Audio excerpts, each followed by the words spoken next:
Cambridge Film Show. Cambridge Radio. Hello and welcome to the Cambridge Film Show, your fortnightly guide to the latest movie releases on the big screen and small.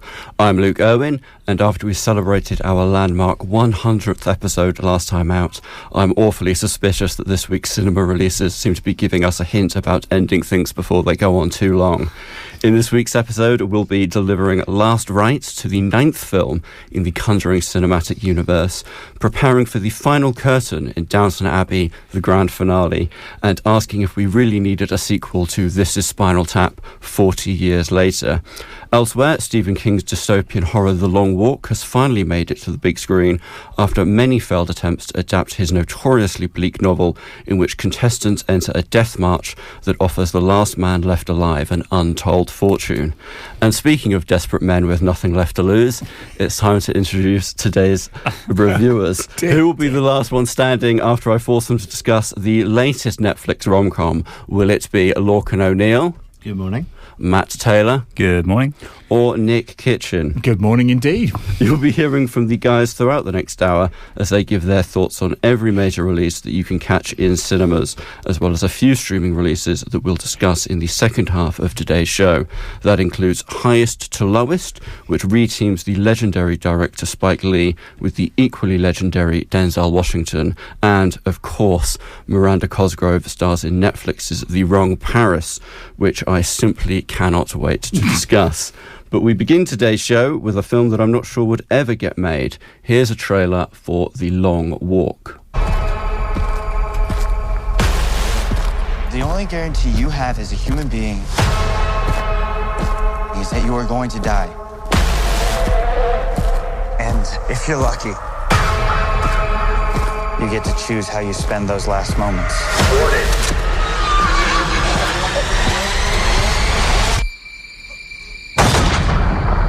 I keep hoping that part gets easier. Mike's. That's what I'm afraid of. So that was a clip from The Long Walk. It's set in a near future where America's descended into a military dictatorship.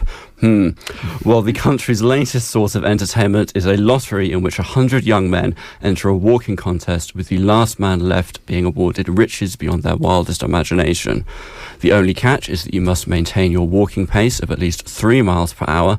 If you stop or fall behind the pack for too long, you are unfortunately shot dead. Lorcan, I'll come to you first. This is the third Stephen King adaptation of 2025, after the darkly funny The Monkey and the slightly less funny The Life of Chuck. Where do we stand here with this one? That's not even counting the TV shows as well.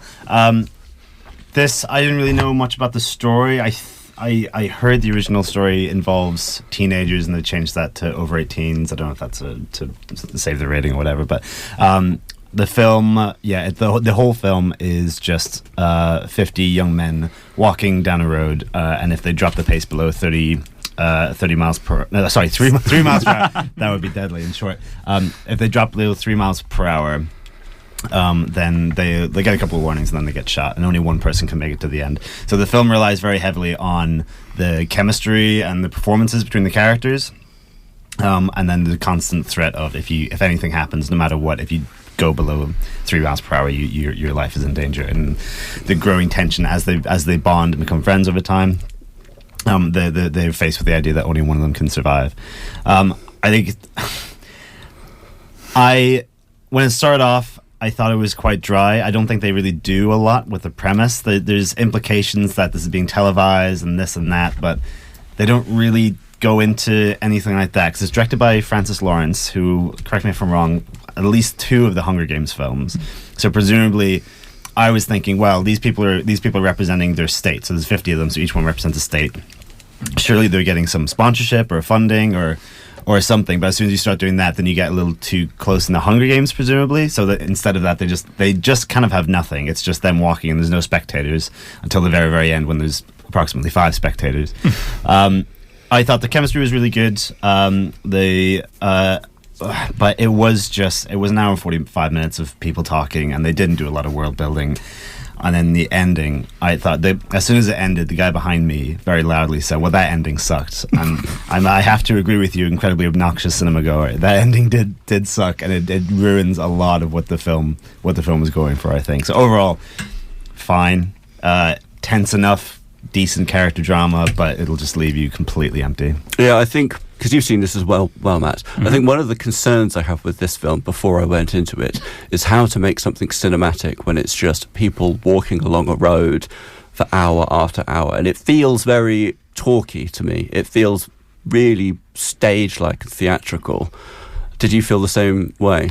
Yeah, I would totally agree. It definitely feels like a book and is not hugely cinematic. As I say, you get a lot of shots of the characters just walking towards the camera, and there isn't much innovation in that sense. But I still found myself really drawn along by it. I have read the source material a long time ago. So this is a Stephen King novel, but he was actually writing under his pen name of Richard Bachman, under which he wrote his supposedly darker stories, of which The Running Man is also one. So The Long Walk is actually nastier than your average Stephen King story, but it does unfortunately follow the standard problems with a King story in that the idea is great, the characterization is very strong, but he just can't do endings. And unfortunately, the crushing inevitability of the ending is just very apparent from quite early on, especially as you get a sense that there's really no way a story like this could end happily. So if you want to be, if you're having a good day and you want that to end, then go and watch this. But it did grip me. I mean, I could totally agree with Lorcan's criticism that the world building is weak, and there isn't really a logical reason why the economy would be supercharged by watching 50 men walk slowly to their deaths. It was 100 men in the book. I guess 50 men saves you having to find 50 extras. But I just enjoy seeing... This is where my wife and I differ in our opinions of films. She thinks a film's pointless if almost everyone dies at the end. But I think that the death of a character is often the most interesting moment in that character's life. So you get, many quite sad, quite moving, if you're invested as I was, character deaths. And just that kind of sense of fatalism was quite appealing to me. So I would say, yeah, it's not really doing a whole lot interesting, but the story itself was gripping enough for me. And the story really is like, it seems ostensibly like this is going to be a large ensemble of 50 people, but it really is mostly Cooper Hoffman and David Johnson. Now, David Johnson, who I thought was absolutely superb in Rye Lane and tolerable in Alien Romulus. I thought Cooper Hoffman's performance here, so he's the son of Philip Seymour Hoffman playing a young man who's grieving the death of his father. I thought that could have been dangerously stunt casting, but I think he plays it quite well here, and I think this is by far his best performance. I mean, I would say in terms of performances, I think we've had...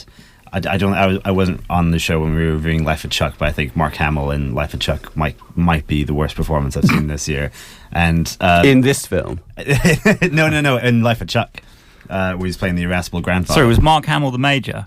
Oh, that's correct. Mark Hamill was the major. Literally only just realised that. Wearing incredible. What looks like a poorly tailored Spirit Halloween costume of evil army guy, and doing his Joker voice for the 1,000th time. That was. But at least he's playing like a cartoony villain, so that's kind of acceptable. I will say, usually this thing doesn't kind of annoy me, but there is one character who's clearly like repressed gay and suffers from some kind of obsessive needs, like constantly smacking themselves. They're portrayed as the villain, and that character I just thought was really in really poor taste and really misjudged. Apart from that, there wasn't really any standouts other than David Johnson. As the film goes, his character grows a bit more, and he does carry the film, which is even more frustrating when the ending was kind of as much of a damp squid as it was. Yeah, and it is worth pointing out that this is a slightly different ending than in the book. If you've read the book, then I don't know whether that's a good or a bad thing, given we've discussed Stephen King's penchant for poor endings. I don't think anyone would say that endings are Stephen King's strong suit, but what's actually really striking about this film is that the characters themselves don't seem to really know what they're getting themselves into.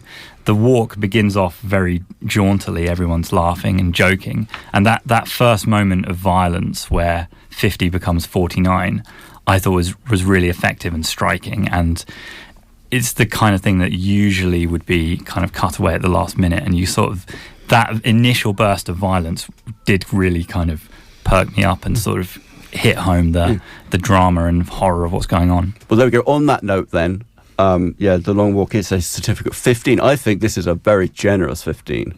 It is really gruesome. I mean, it's very bleak. It's not for kids at all. And surprisingly, I think the first impact of it is the most gruesome. And then I don't know whether the film is working on a secondary level where it becomes less gruesome as it goes on.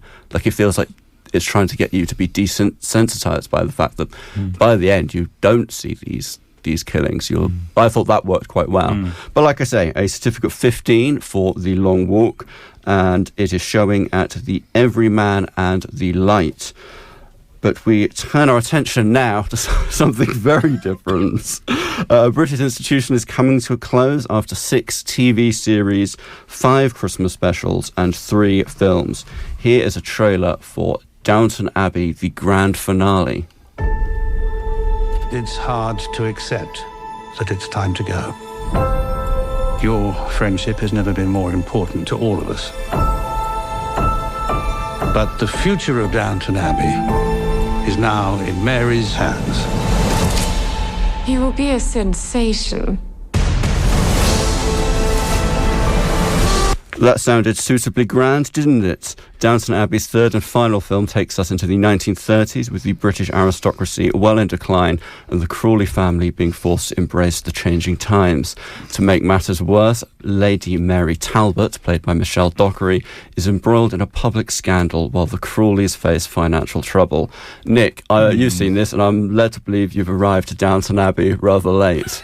You could say that, and I apologise to anyone who's listening here. I'm probably not the best person to be reviewing Downton Abbey, having actually never watched a single episode of Downton Abbey. I've seen clips. In fact, the most I've seen probably has been on Gogglebox when they've been talking about it. I've come to this as a movie, not with a lot of the sort of knowledge and understanding of the characters that this film comes with. But I should say this is the first of 2 films that we're going to talk about this week that is for the fans.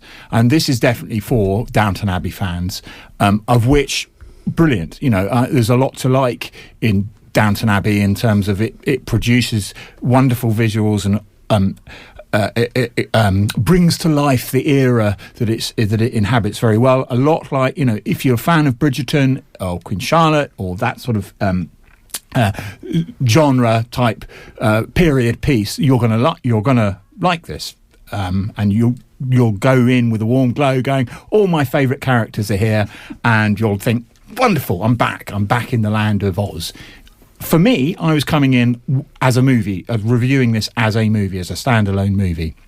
And what I would say about that is it is extremely televisual and all exposition. The entire plot is exposition, is people standing in front of a character explaining what's going on and telling you what's going to happen next, with the mildest threat of peril from one particular American. They're a bit down on the Americans in this, who poses some sort of financial threat to the family. Outside of that, it's really just concluding a lot of characters with whom I wasn't familiar. Well, I did know.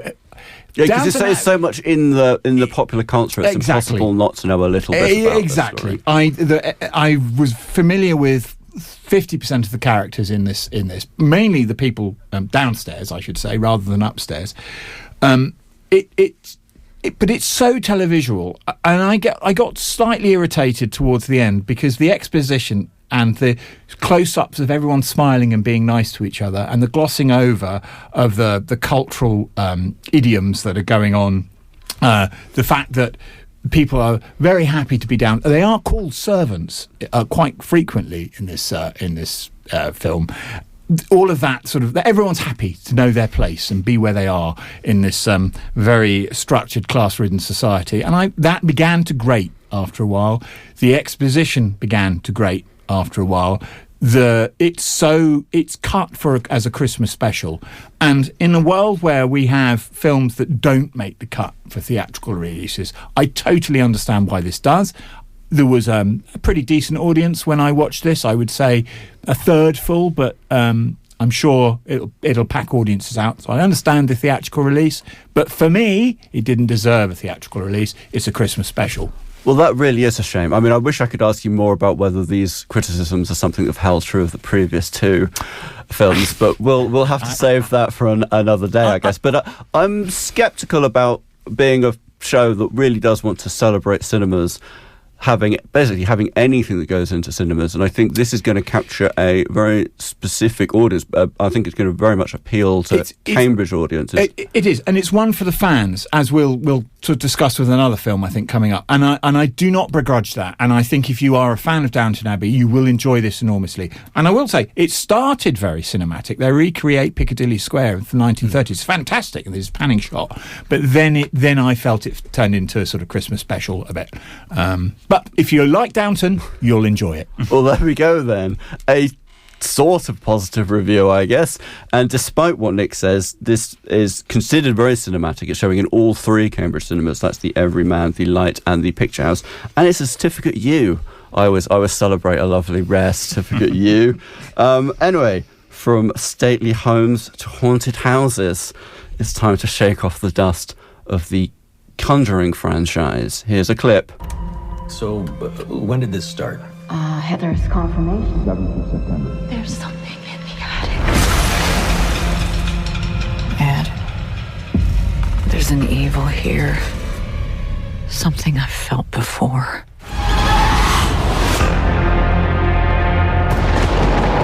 This thing in your house is a demon. It's the first one that we ever encountered. We were young. We were scared. We ran away. There's something ironic about a film about banishing ghosts that is now onto its 9th instalment. The Conjuring is a horror franchise that just won't die. The latest offering in a series, which also includes the spin-off series Annabelle and The Nun, sends paranormal investigators Ed and Lorraine Warren to yet another haunted home in need of some poltergeists. This time they are helping a family that has just bought a new home in suburban Pennsylvania, only to discover they may have got more than they bargained for. Matt, is there still life in this series? I think so. I think this was good fun. There's a bit of a tension that I found between the sort of funny, ghosty, haunty stuff and then trying to pretend that these are real people and this is a real thing that happened. And the Warrens are pioneers of paranormal research that weren't taken seriously. Well, they weren't taken seriously because it's not real, and pretending that it is just kind of silly. But as a film, I think it's very solid. It's a horror that doesn't rely on gore or excessive nastiness. The scares, when they do come, are quite inventive. I thought they all sort of rely on things being hidden by shadow or coming into the light slowly or being slightly out of frame, and I just thought they all worked quite nicely. It's not a horror film that's going to necessarily horrify you, but just kind of give you a few goosebumps.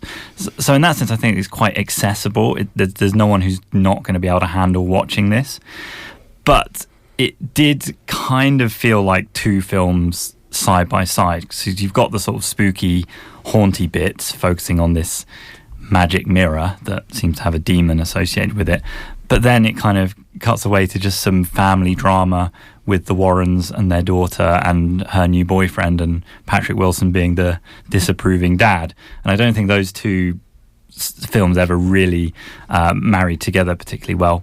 That said, for 9 films in, I think it's done a pretty solid job. I've come into this having only, I think, seen the very first Conjuring, and I was able to follow it, able to understand the dynamics, and yeah, got some good thrills and chills. So yeah, I'd recommend. Well, there we go. That's a positive review. And Lorcan, you've seen this as well. I think I'm not particularly familiar with the Conjuring series, but I'm aware that it's both a positive and a negative, that it's following this married couple who are purported to be a real life set of paranormal investigators. And I think there is something to be said about a character-driven horror that is onto its fourth main instalment, and the appeal seems to be this couple played by Patrick Wilson and Vera Farmiga, rather than the sort of an iconic villain that you might often expect to keep these franchises running. How did you enjoy their performance 4 films in? I think Patrick Wilson and Vera Farmiga are still appear dedicated. Patrick Wilson is like charming in his corny way.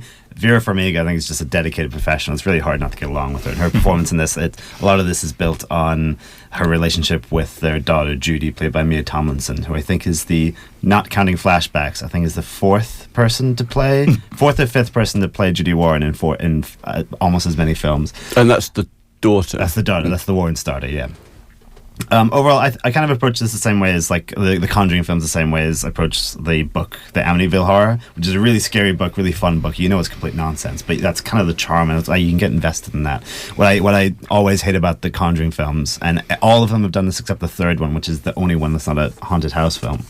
They set up this kind of domestic horror situation, especially the second one, where it's just the antagonistic threat is just the ghost of an old man who lived in the council house before this family.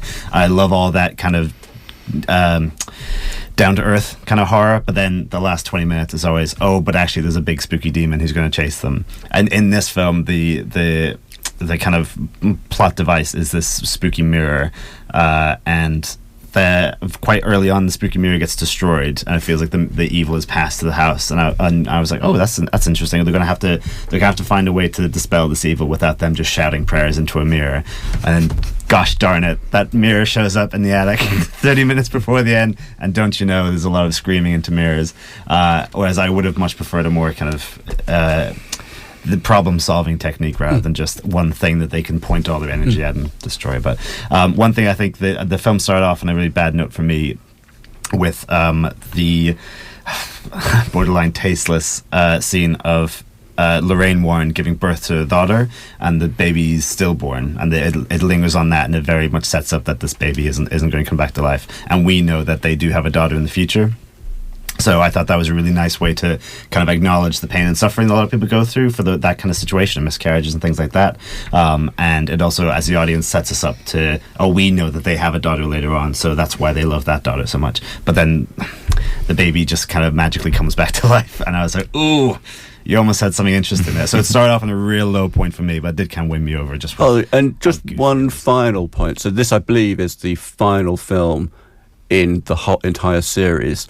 Does it end? Do you feel like this is a satisfying ending, or do you really believe that there will be no more Conjuring? It feels like this is a standard Conjuring episode. I mean, I feel like the haunty stuff didn't feel particularly momentous, but it is capped off with a big wedding scene with a lot of guests from other Conjuring films in attendance, and then you get a sort of retrospective of the real life Warrens and the rest of their lives over the credits. So it feels like they've put a stopper on it, but the film itself is not necessarily that momentous. Presumably, though, they're going to be more in the Conjuring universe. I'm thinking Annabelle, Nun, etc., etc. Well, the Warrens have a sort of room in their house where they store all these haunted objects, and there's over 1,000, so we've potentially got 991 more to go. And this film is very much a passing of the torch as well. It is Mia Tomlinson and Ben Hardy taking over from Ed and Lorraine, so I guarantee there'll be more Conjuring, just not with the Patrick Wilson. Well, there we go then.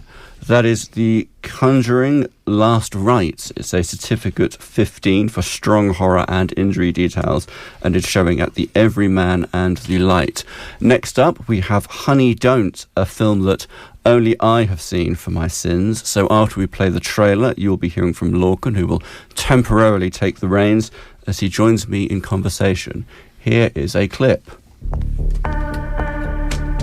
The address you wanted? Thanks, MG. Honey, right? Love those click-clacking heels.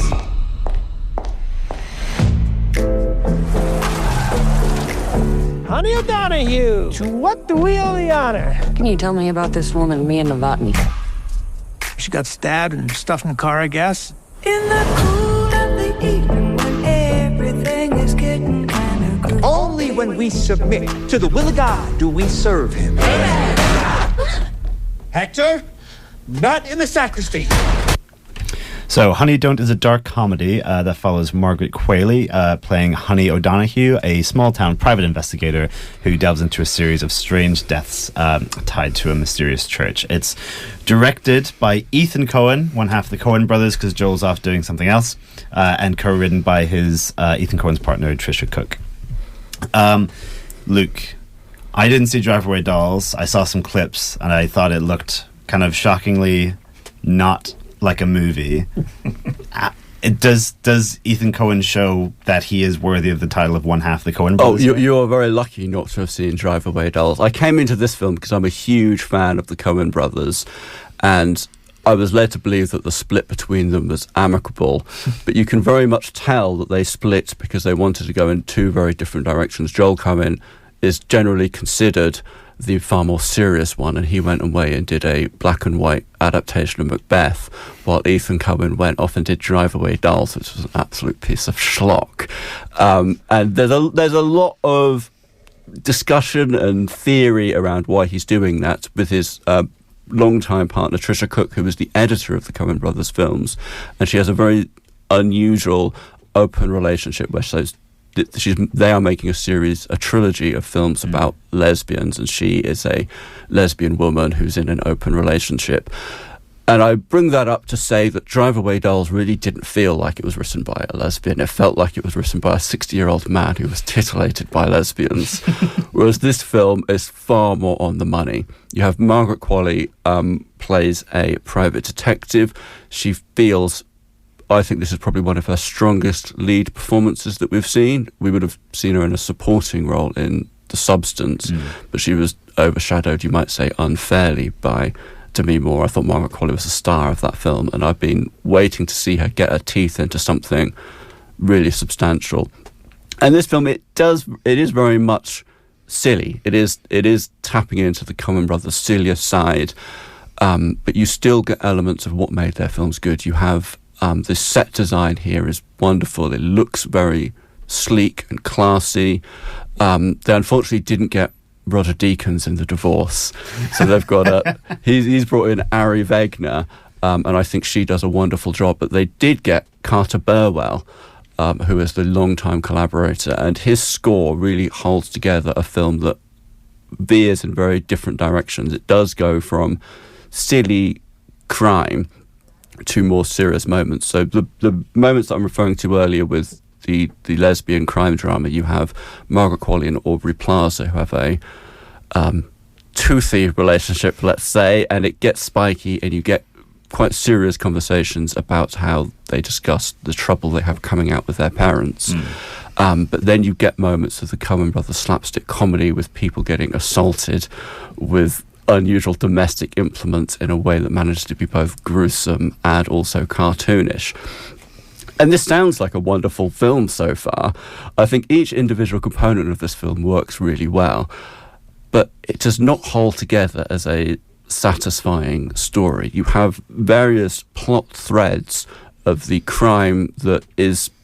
I mean, I'm not going to do it the justice of trying to explain it when the film itself doesn't, but it centres around Chris Evans, who plays a supposed preacher who's using his power and influence to manipulate women and run some mysterious crime operation that involves the French.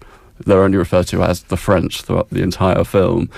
And that is incredible. If you're into the Coens for their neatly plotted crime stories that all come together. They have this habit of having different narrative strands that come together. They obviously forgot to have the final scene where everything comes together and the film just ends abruptly. So it's a really strange one because, like I say, I enjoyed each individual component. The performance is good, it looks good, the dialogue really zings, the characters are well drawn, far more so than Drive Away Dolls, if not perhaps some of their more highbrow stuff. But as a story, this doesn't come together, and I left the film having to persuade myself that I had a good time. And just to kind of end, so you say there's some elements of the lighthearted kind of slapsticky stuff and then the more gruesome crime stuff. that are synonymous with the Coen Brothers films. Do you think if you are unfamiliar with the Coen Brothers history and you just go in watching this blind, do you think the average person will enjoy this? I mean, it's a broad comedy. Okay. And I don't think it's particularly, like, this isn't hard to follow in terms of, I mean, it's hard to follow what's supposed to be happening. Each individual part, it works quite well. I think this is one that you can dip into if you don't have to be a hardcore Coen head to enjoy this, in the way that perhaps with a certain Spike Lee film that's coming up, you may need to really appreciate his work to enjoy that one. Excellent. Well, Honey Don't is certificate 15. Cambridge Radio.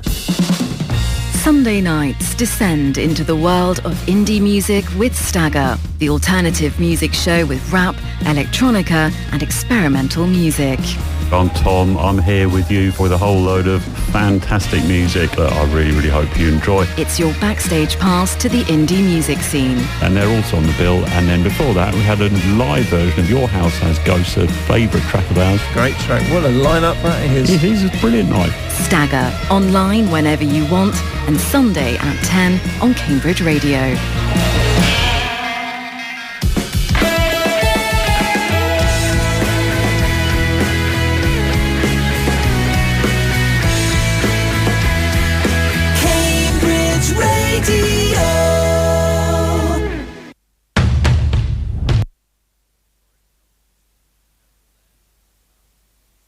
Sorry, we had a slight error there. You're listening to the Cambridge Film Show on Cambridge Radio. I'm Luke Irwin, and with me today are Lorcan O'Neill, Matt Taylor and Nick Kitchen.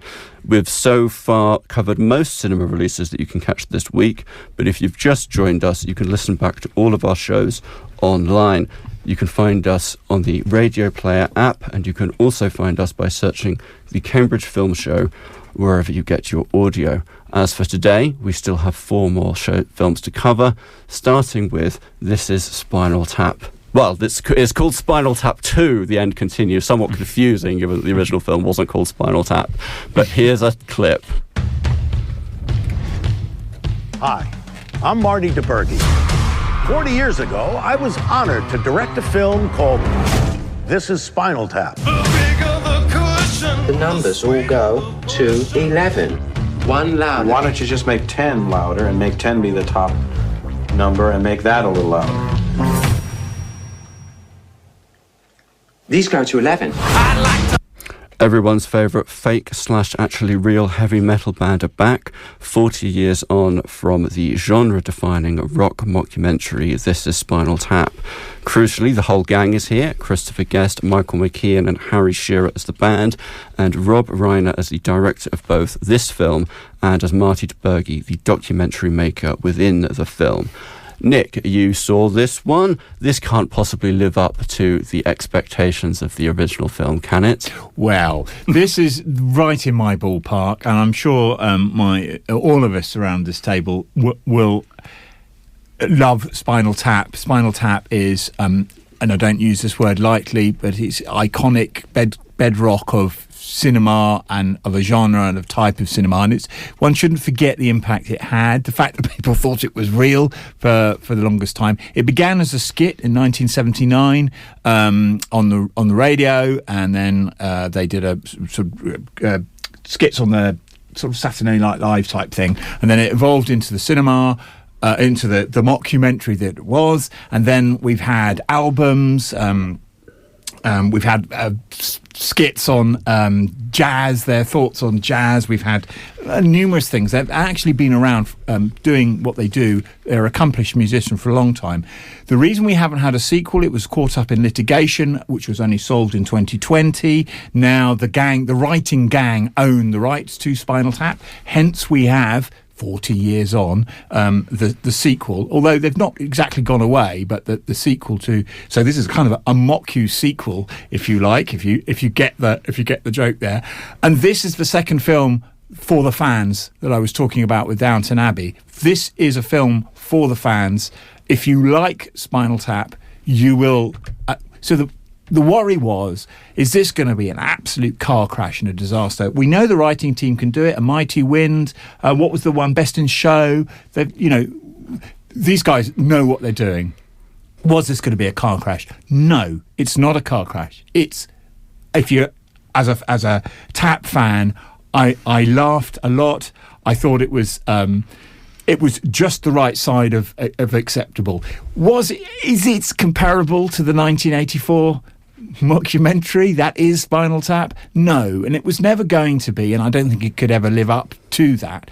I think if you take that out and just look at it as a sequel, have they embarrassed themselves and done something they really shouldn't have? No, not at all. I thought it was, when we had Mr. Small's Hell to Pay video in the first sort of 10 minutes, and Tufnell in his cheese and guitar shop, I was in. I was invested. It doesn't have the point to this is they're going to do a final gig, and they're rehearsing a lot, and there's some big cameos come in, which others may want to talk about. I'm not sure that particularly worked. I'm not sure them sitting around playing really had the same sort of impact as the carnage of the first tour. So it doesn't. It's not Spinal Tap. It's by no means bad. I had a good time watching it. I was going to say one other thing, and it's completely. Well, we'll come back to you in a moment. If you can let me know if you remember it. It's good. Matt, can you set the bar any higher than they've not embarrassed themselves? I mean, it's fine. Like, I am not a huge Spinal Tap fan. I think the first movie is fun, but I'm not. It's fun. It's an absolute work of genius, Matt. Well, it's not personally for me something that I find myself rewatching over and over again. But I was certainly in the minority of the packed screening that I was in at the Light last night, where almost everyone except myself was laughing out loud all the way through, and they did applaud at the end. I'll tell you some things that don't matter to most people but matter to me. It doesn't have a plot. Nothing much happens beyond them sitting around bickering. There's some sort of pretend tension that suddenly spills over into a bit of an argument and then gets all resolved very quickly, and then they have a gig and then it ends, and I just thought I didn't really get anything out of this. That's not really any different from the first film that didn't have much of a And plot. that's why I say this is for the fans, because if you're a fan of Spinal Tap, it's very meta. There's a lot of in-jokes within in-jokes when they've got their own Rock and Roll Hall of Fame, and, you know, you ask, is this the real size? You know, is this what it's going to look like? You know, we're going back to Stonehenge. It's for the fans. Not a lot.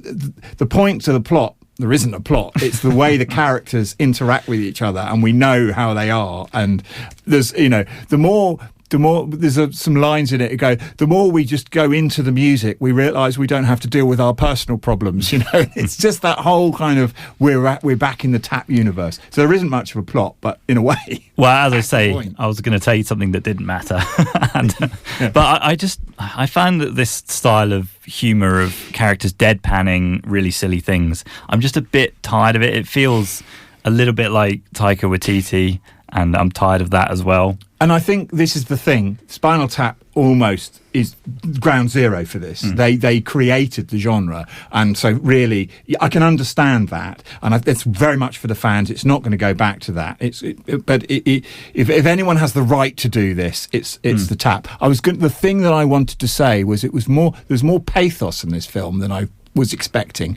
because Spinal Tap has always been about them retiring and their ageing rockers. You know, in 1984 they were. Do we want pathos from Spinal Tap? The thing is, they really are ageing rockers now. They really are of a generation and old. And there was something quite sweet and sad about the fact that they all. Well, I don't want to. There is an ending which I don't want to give away, but there is something there's some sweet pathos here, which I wasn't expecting, and I don't think anyone was I don't even know the filmmakers were expecting it, actually, which is very Tap if you think about it. Yeah. Anyway, but if you are a fan of Spinal Tap, don't be frightened to go and see this. You won't be disappointed. I was worried that I was going to go, oh, why? No, it's not that. Not at all. It's worth seeing. But if you're not a fan, it's not going to win you over. And that's fair. I think if you're not a fan, or probably under the age of 45, you may not like it. But if you're over the age of 45, as I am, and you love the original, you will enjoy this. But it's not for everyone. Well, there we go. If you enjoyed Spinal Tap, go and watch Spinal Tap 2. If you're not a fan of Spinal Tap, maybe you should go back and rewatch the original and question your choices. That's Spinal Tap 2. The End Continues. It is a certificate of 15. Is that right? Well, I think it's strong language. I think there's is some what it's adult been called content, for. but and it's showing at the Everyman and the Light. And it's time to head over to the first of this week's streaming releases. This is Spike Lee's new film, Highest to Lowest, which is currently showing on Apple Plus. Wake up, y'all. The king's here. You got to pay back. Buying back, stacking his records. It's a lot of money. There's more to life than just making money. It's integrity. That's what you stand for. What you think? I think you gotta be a little crazy sometimes in this world to get what you want. King David, now ain't this something? I got your full attention now, huh? You finally listening to me. That was Highest to Lowest, and I should say at the outset that is the numeral 2 in the title, which is why I'm saying it that way. But confoundingly, this isn't a sequel, but it does have a rather complicated provenance. This is a Spike Lee film. I can't bring myself to use the word joint. Written by first-time screenwriter Alan Fox, adapted from Akira Kurosawa's High to Low, which itself was based on the novel King's Ransom by Ed McBain. That's a lot of heavy-hitting names circling around this film, and that's without mentioning a cast that includes Denzel Washington and Jeffrey Wright. Matt, is this film as good as the talent that's surrounding it? I liked it. I know I'm alone in this, certainly in this room, but I enjoyed it. I thought it centres on a moral dilemma that I found interesting. Essentially, Denzel Washington, he's a big shot in the music industry, and it appears his son has been kidnapped, and obviously not much dilemma there. You would pay anything to get your child back. But then it's quickly revealed that actually the kidnappers have made a mistake, and they've actually kidnapped his driver's son. And then the question is, I'll pay anything to get my son back. How much am I really on the hook for to get my driver's son back? And I found Denzel's character, David King, dealing with that dilemma quite interesting in terms of the other son was only kidnapped because they were looking for your son, so that makes you responsible. If you don't pay this ransom, social media is going to crucify you, so maybe paying it is the pragmatic choice. He only has the money because he wants to buy his old record company back. So even if he wanted to pay the ransom, is he able to afford it without getting himself into legal trouble by using money that's not what it's there for? I found all of this interesting. The film itself is very bizarre. There's an incredibly distracting musical score of this strange kind of folky, piano-y music. Pirates of the Caribbean myself. It was a bit Pirates of the Caribbean. I had Inside Man. Another, like Spike Lee has this habit of having very overbearing scores that sort of let you know that this is a work of fiction. And I quite like that. Like if you remember, it has this very arch musical score running throughout Inside Man, and he goes back to the same tricks here. It's another film shot on location with Denzel Washington in it. I think if you're a fan, like Spike Lee is a very idiosyncratic filmmaker, and he really leans into his instincts here, which are either... There's some very Spike Lee moments. One moment in particular of Denzel racking his brains as to how he's going to deal with this ransom situation and going into his room of music memorabilia and asking James Brown and Stevie Wonder what he should do next. That's just the most Spike Lee thing ever.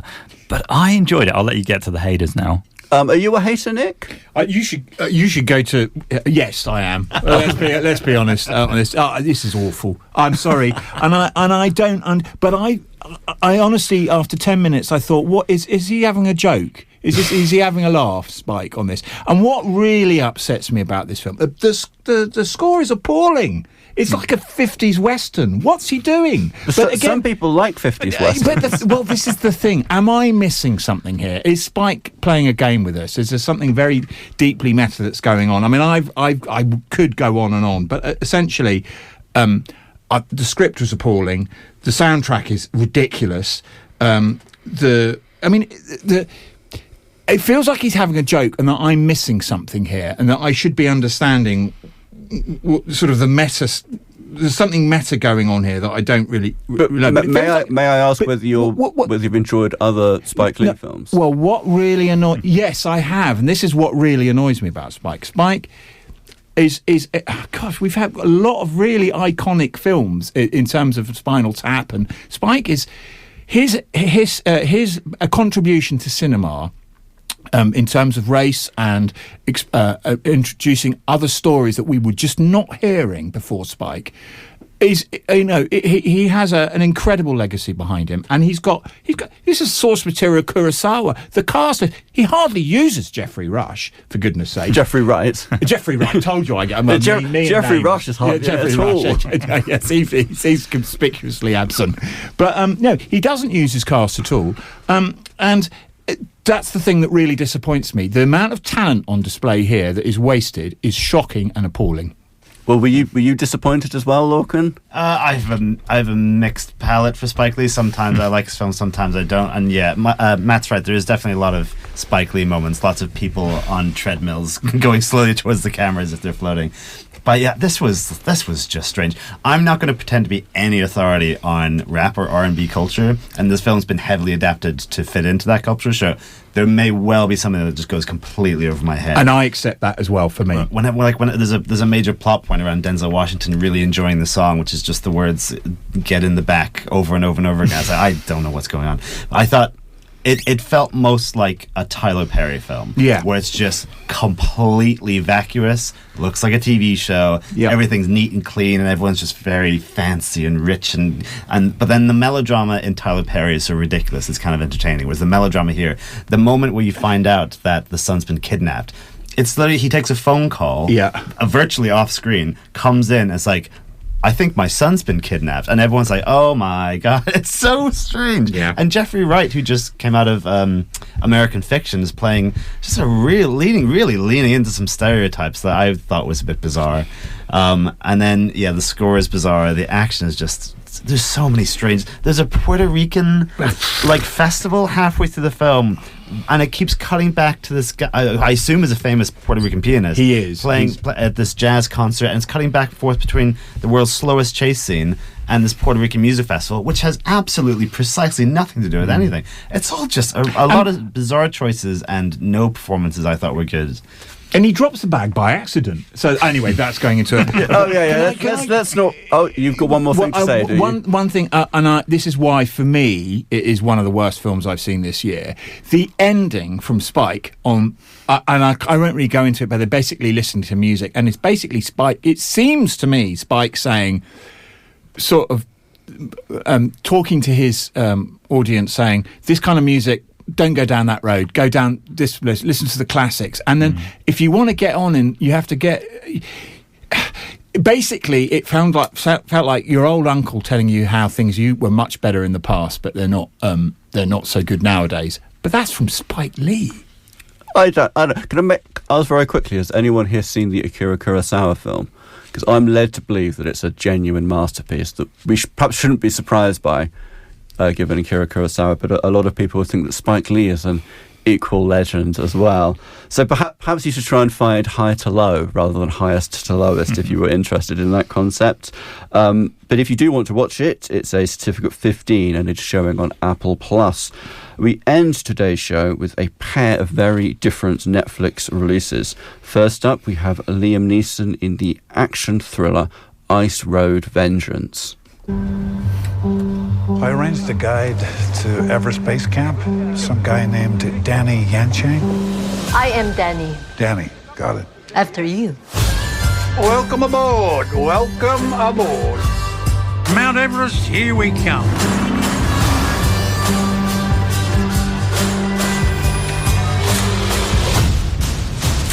Keep driving. Fresh from the surprising critical and commercial success that was The Naked Gun sequel/reboot, Liam Neeson is back in familiar territory, figuratively if not literally. He stars in the sequel to 2021's Ice Road as a truck driver making a daring trip up Mount Everest. By truck, I don't know, to scatter his brother's ashes. In unrelated escapades, a corrupt industrial company is facing backlash as it attempts to build a hydroelectric dam in a Nepalese village. I wonder whether these two things will interweave in some aspect. Nick, I think I may have seen this exact Liam Neeson film 3 or 4 times before. So you probably, yes, you have. And the funny thing is, I saw this before Highest to Lowest, and I'm actually more favourable to this now because it does have. So it's based on very, very loosely The Wages of Fear and The Sorcerer. Both films, I absolutely love, but it's not really based on that. It's a sequel that no one particularly asked for, without much snow. The plot here is that Liam has to take a bus from A to B with a motley collection of people on board and save them from the dastardly property developer who wants to kill one of them on the bus, but by default really kill everyone. And they basically go over a sort of Himalayan pass, which others have commented on looks a lot like Australia, but for me it was Himalaya, but without much snow. With a very poor plot, script that really, and really poor CGI that I just don't know what they were thinking, because they could have spent a little bit of money on. I mean, if you're gonna, did we say it's on Prime? Yeah, so they've got, Bezos has got a few quid. He could have spent a bit of money making, dressing this up a bit. But essentially, it's. The action sequences aren't particularly well done. There's not a lot of jeopardy or drama. Well, I didn't get a great deal of jeopardy or drama. There are a couple of moments when you think, I didn't. Well, actually, no, you do see it all coming pretty much. I dare I say it, I'm feeling very down this week, but I should have stayed buried under the snow. Oh dear, Matt, how did you get on? Well, it's called Ice Road Vengeance. There's no ice in it or vengeance. I guess there is a road on which Liam Neeson drives, not a big truck, but a big bus. The CGI is awful. I would say PlayStation 1 or 2 quality. And I'm assuming they didn't shoot this in the Himalayas. It wouldn't appear so, no. Or, as you say, the Himalaya part that looks like Australia.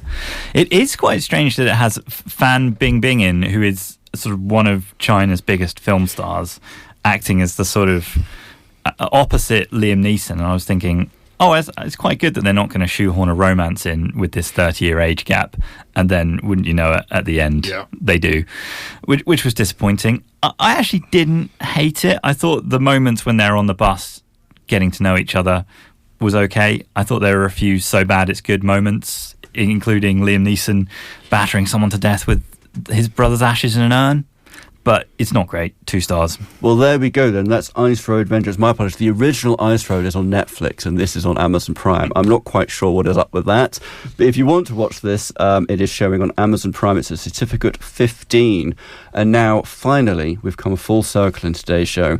We started with one catastrophic contest in The Long Walk, and we end with another as Miranda Cosgrove misunderstands the concept of a dating show in the wrong Paris. Nice shot. Thanks. You visiting from Dallas? And what makes you say that? Custom boost without a speck of dirt. Fancy hat. Right. I'm guessing lawyer in town for the weekend. Try again. Venture capitalist? Boring. Tech bro. Wow, you're just being rude now, aren't you? I got accepted into art school in France, but can't cover a plane ticket, much less housing. Doesn't that put a smile on your face? As you may have been able to tell from that clip, Miranda Cosgrove plays Dawn, a woman who enters a dating show thinking it is filmed in Paris, France, only to discover that she has been sent to Paris, Texas. Lorcan, you might have thought that Miranda Cosgrove was a real veteran of these sorts of films. She's the one-time Nickelodeon darling of the likes of iCarly. But she's quite new to the sort of the Netflix stable. So how does she get on in this one? I thought she was quite good. I quite enjoyed her performance. She seemed... she held her own. She carried the film quite well, and I think she's got really good chemistry with the cowboy, whose name escapes me at the moment. But yeah, it's... we seem to cover an average of at least one of these a week. So bless Netflix. They're really trying them out, and they're really paying for their audience. But I think when I first read the synopsis, I missed the part about the TV show, and I thought this was just like someone, you know, when the famous area in Austria where they have a little booth where if you've accidentally booked to go to Australia and you've actually gone to Austria, I thought it was going to be like some kind of comical, just like, oh, she's ended up in the wrong place. And then there's all this stuff about a Bachelor-esque TV show set on a ranch, and I was like, well, this is a bit convoluted and unnecessary for a simple little rom-com. But then as the antics ensue, I was shipping Dawn and Trey to get together, and I enjoyed all the kind of catty competition throughout. There are some actually quite funny moments as the women are kind of fighting over each other, and Dawn's kind of doing it reluctantly because she's not allowed to leave the show, but at the same time she is drawn to Trey. And like I say, they have some good chemistry. There's some good side characters. The side characters are always, it's not all like cat fights. All the female characters do more or less get along, and they've got some really funny moments, the side characters in the background. Altogether, I said, considering it is unnecessarily convoluted by this TV show Bachelor aspect, I thought they did it fairly well. Presumably they wanted to call it Paris, Texas, but that title was already taken, so they had to pivot. I think they could have probably chosen a better title, but yeah, fine.